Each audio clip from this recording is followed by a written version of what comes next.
All right, guys. Just want to start off with saying thank you to everyone who's watched, commented on the videos. I know they're not the greatest. I'm learning. I'm not a videographer. I'm learning to edit.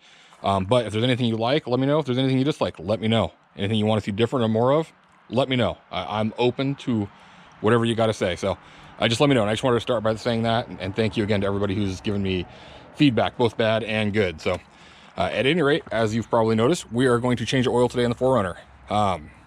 It's been 5 months and 10 days, 10,000 miles almost exactly. And so one of the things I wanted to kind of show was when I did the oil change last time, I used Amsoil OE, which is the, let's call it the cheapest or least expensive oil Amsoil offers. You can debate oils all you want. I don't care if you run Amsoil. I don't care what you run. You can do whatever you want. I'm going to show you why I ran OE, or the Amsoil OE. For starters, it's inexpensive. I know you can go to Walmart and get 5-quart jugs for 24 bucks of whatever brand. The Amsoil costs, see, for 8 quarts and the filter from Amsoil, it's less than $50. So if you can save a few bucks going elsewhere, more power to you. That's great. But for me, it's a no-brainer. It's not hardly any more expensive than anything else. Added bonus, Amsoil warehouse is on my drive home from work. So it's literally no out of my way, I guess, to go get it. I grab it on lunch. I ordered online, picked it up on lunch. So again, 5 months, 10,000 miles. I have not added a single quart of oil to this. I don't know if this is going to show it, but at least on the dipstick, the oil looks really good. Let's see, we'll use a white towel here. Again, 10,000 miles, I haven't added any oil to this. It's not low, it's actually right at the full mark. And while it's not brand new oil, to me that's pretty clean oil. Now, I know this is a fairly new rig. This has got almost 40,000 miles on it now. But let's get that the sunlight. To me, that's pretty clean. So I'll take a shot of it when we drain it. And if you remember last time, we had some issues getting the filter off because the dealer tightened it pretty tight. We're going to see how that goes this time. I've already got most tools out because I just did the oil change in my wife's car. She gets the same oil. This time I am going to Amsoil XL. Last time I ran the OE because I wanted to see how it did. I think the OE is fine. Long story short, my wife's car, I trust the XL in it better because her car is not a long oil change interval car, and we stretch it a little bit. The XL has some additives in it that I think will help her vehicle. So just for continuity of oil, only having to buy one kind and keep one kind in the shop, it's less than $1 a quart. So again, it's, you know, not hardly anything to go to that. Can't hurt. So it is going to get XL this time and another Wix filter. So with that being said, I'm going to start pulling skid plates. And once I drain that oil, I'm going to get a shot of it so you can see what it looks like coming out. And I'm going to clean the pan actually so we can see what it looks like clean in the pan. So let's get started on this.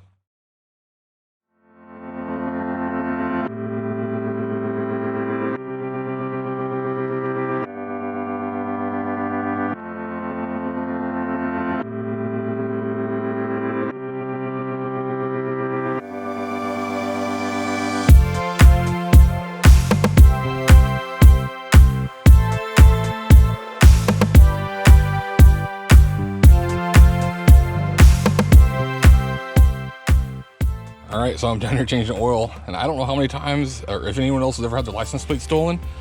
I've had my plate stolen a couple times. Never off of this rig, and it's actually been a while, but looks like somebody tried again. These bolts are not ones you can tighten with your fingers. They're in there snug for a reason. Somebody didn't get very far, so wish I knew when that had happened. I'd be checking the dash cam.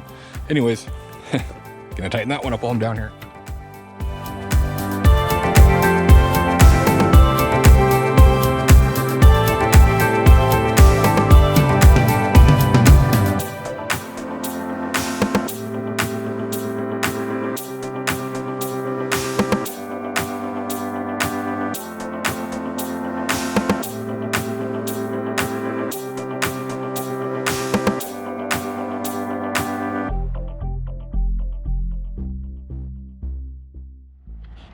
Okay, so just to recap on the oil filter, because it seems to be the tricky part for a lot of folks.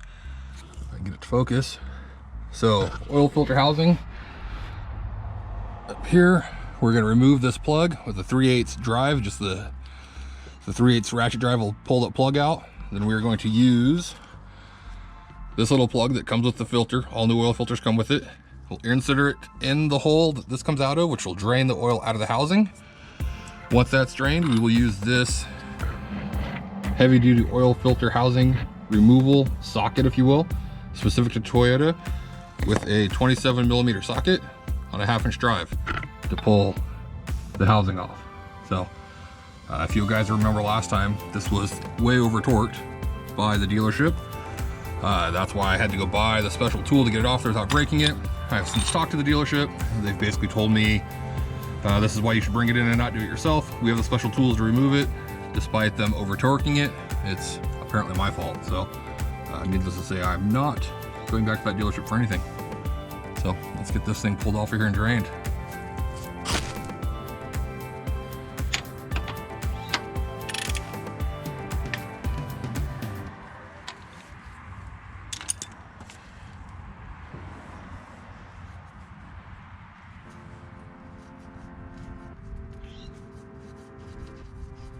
Just a reminder, pulling this off, there should be no oil to come out to speak of. Just a little bit.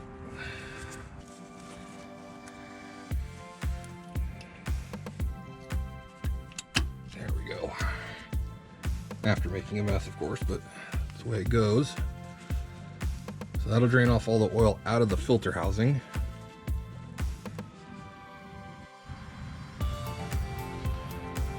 Alright, so it's been draining, it's mostly drained. Pop this plug out, which takes the O-ring out of the bottom of the housing. You have a new O-ring that came with the filter. Put that guy aside. Your oil filter will come with a new tool, but I tend to keep them just so I always have a backup. Put this out of the way for a second.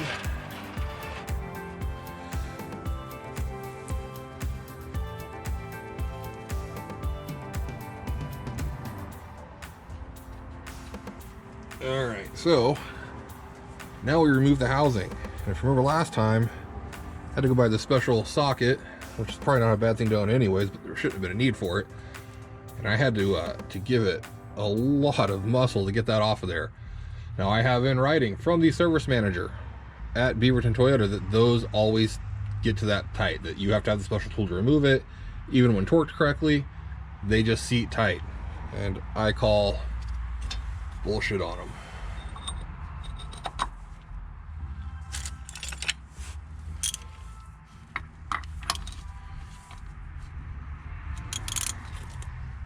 Because that is how easy they should come off. 10,000 miles. That was torqued on there correctly.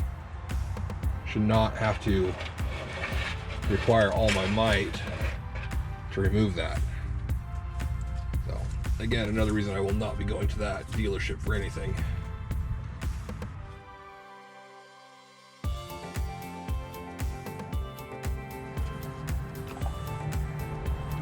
And there's the filter. It's dirty, but it's been 10,000 miles, so don't see anything wrong with it. There's the oil out of there. Clean this guy up, put the new O-rings on it.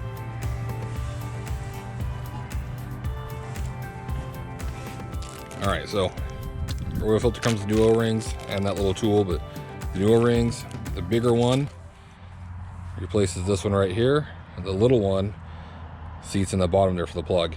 So just replace those each time. Alright, new O-rings installed. Got the plug, new filter, same filter we used last time, just the basic Wix filter, which seems to work just fine.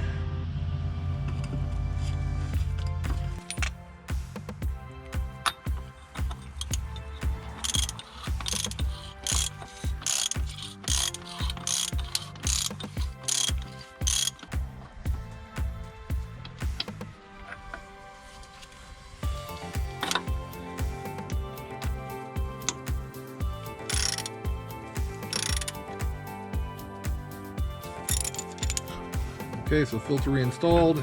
Don't forget there's the little metal tab.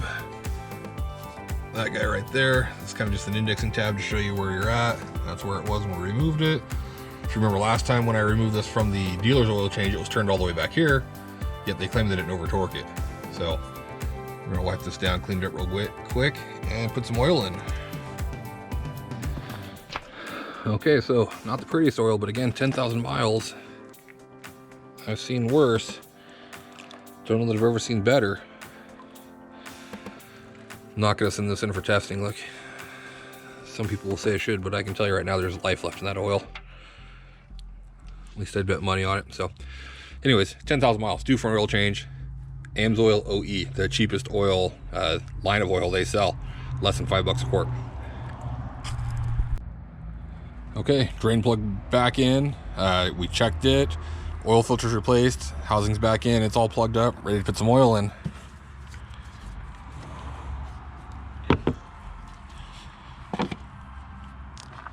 Again, this time we're doing Amsoil XL 020. That's an almost full quart. The last little bit went into my wife's car because her car takes an uneven number of quarts also. So we'll start with that. One thing I like to do is pour a quart in and just look underneath to make sure nothing's leaking. Obviously, if there's anything leaking at that point, something majorly went wrong, but I'd rather pour in a quart than a gallon and lose that oil if something was wrong.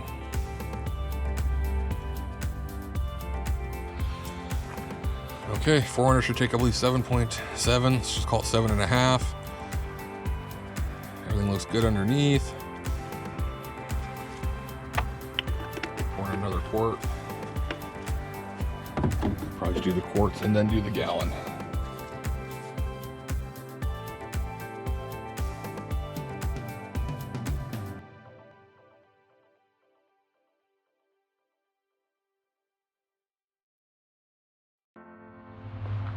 Okay, with that gallon, that makes 7.7 quarts. Because my wife's car takes 3.3, and so it just kind of works out. But get this in there, cap it off. I like to start it, make sure that it's not blowing oil out anywhere. Then we'll put the skid plates back on and be done.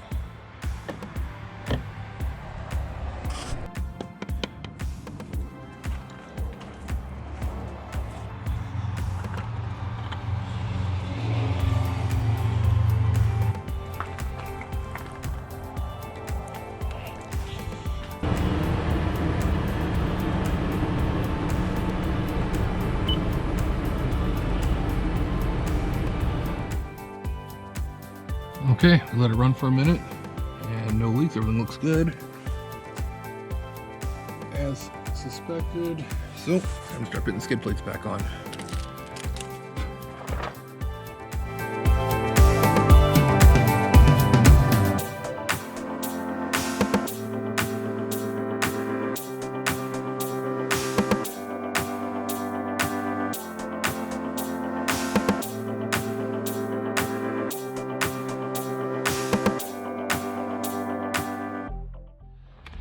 All right, so just one thing I like to do at every oil changes I run. A bottle of this Amsoil Pi. It's just a gas additive cleaner.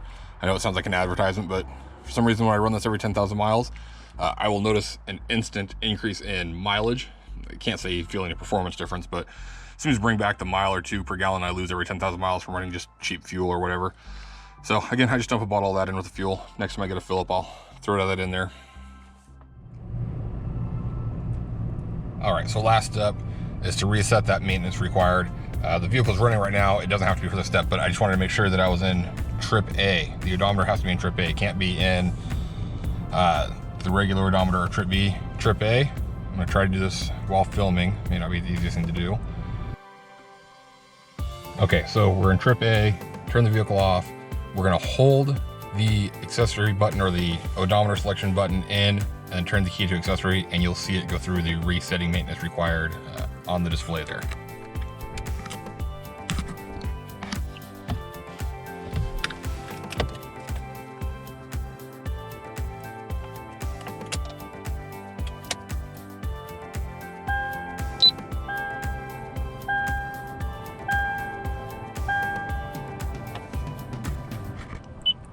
And that's it, it's reset.